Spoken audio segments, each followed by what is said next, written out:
What's up, everybody? I have another book review here. This time I want to talk about a book in the Give Yourself Goosebumps series. This is Revenge of the Body Squeezers.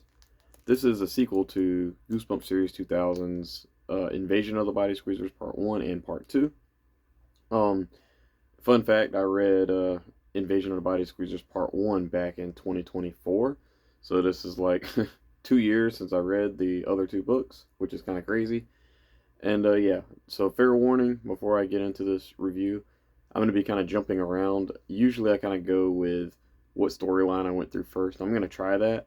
But this book, like, I had to go on the Goosebumps wiki to figure out how to get to certain places and different things like that because this book was really hard to navigate through. And I didn't have a ton of fun with it, but I did have fun with the body horror and stuff in here. But yeah, this book wasn't bad. It was mostly my fault for not being able to like comprehend which way to go and stuff. So yeah, the story starts off with you're going to your friend Jack's house. Jack is the main protagonist in the first two books.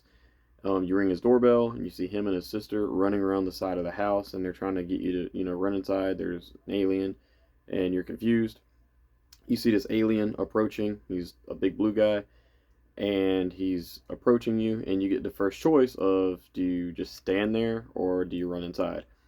And yeah, if you stand there, you kind of can guess, that that's not the greatest option to do. So I ran inside. I did go back and get that ending. I got all the endings, but I run inside. um Jack and Billy, they lock the door, and you're inside with them, and they tell you that the whole story about how the aliens come up, and there's these blue aliens now. They talk about Mr. Fleshman, who is a guy in the first book who is this like special effects director kind of guy, but there's a little bit more going on with him.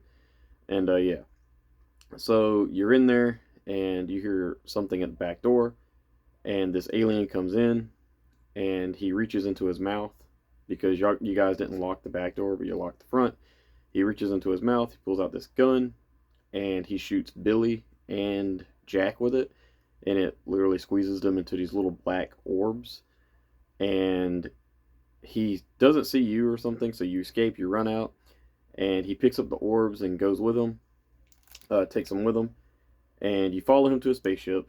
And inside, he basically talks to these other aliens, or one other alien, and he tells them that, hey, we're gonna bomb Los Angeles with a squeeze bomb, and it's gonna go off tomorrow at like 10 o'clock. So your first actual choice is, do you want to save everyone or just save Jack and Billy? And I chose to save everyone. And so this leads to you going to you running into this girl named Maddie, who kind of helps you, and you get choices between going to Mr. Fleshman's house, going to the Rose Bowl parade, um, going to another Hollywood, the Hollywood Walk of Fame, and then there's a Hollywood Bowl later on that you can choose. And the first one I picked was the Fleshman house. You go there, you find these pictures, and inside these pictures, there's one that has like Leonard Nimoy on there, and this essentially takes you to the Hollywood Walk of Fame. You start digging the Hollywood Walk of Fame up to find the bomb, and different things happen there. You run into like Spock uh, people and different things like that. There is a twist involving a certain character that I won't really mention. Yeah, there is the one that I really enjoyed was called not the it was the Hollywood Bowl, and this is where you go to like a rock concert to find this bomb. And at this rock concert, you run into these people that, uh, yeah, I'm not gonna really reveal much about them, but turns out that you can run across different alien species in that storyline. Is all I'm gonna say. And that one was my favorite. That's actually the first one that I ran into, and I really enjoyed that one. And then the Rose Bowl parade, you actually have to find these floats, and you have to find the bomb that's in one of those. And yeah, that's essentially it. Um, the other storyline is where you go to space. You sneak into the spaceship if you decide to save Billy and uh, Jack. You sneak in there, and you basically get sent to their home planet.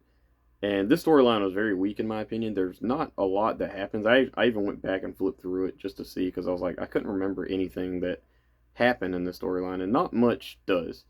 The main storyline is mainly focusing on the bomb and trying to stop it, which is pretty fun.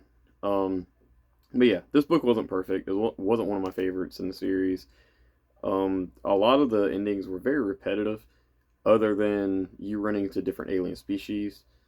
I will say that the aliens in here, they pull out their guns through their mouth. I can't remember if I uh, mentioned that or not, but the alien actually pulls the gun out of his mouth, and I thought that was really cool concept. There's some body horror in here where a certain character bites off their finger and turns it into like a thing to crank up a car, which I thought was insane. There is a brain floating in this like uh, floating in this like not a Tupperware thing. What do you call it? Like a tote like thing? Thought that was pretty cool and just kind of shocking. But yeah, I don't think that saves this book from being anything more than what it was. I thought this book was just kind of okay. With some decent endings. There's an ending involving a cat that I liked, and then there's an ending involving the other alien species. But other than that, it was just okay. There is a reference to R.L. Stein in here. There's like a alien called R.L. Fritters or something like that, and that's what these alien species are called, I think, if I remember right. They are like fritters, Fritters, I think, and that's like their thing, whatever. Yeah, this is easily my least favorite of the Body Squeezers books, I think. Yeah. I do, I do give them props for trying to do a sequel to that book, which I thought was really fun. I'm glad that we got it, but just wasn't my favorite. I'd probably give Revenge of the Body Squeezers probably a 3 out of 5 stars. I didn't think it was amazing. Thought it had some good ideas. I thought that some of the body horror was cool, but other than that, it was just kind of a weaker book in my opinion. So that's it for me, guys. 3 out of 5 stars. Please let me know in the comments below. What did you think about Revenge of the Body Squeezers? Is it one of your favorites? And yeah, that's it for me, guys. Thank you. Bye bye.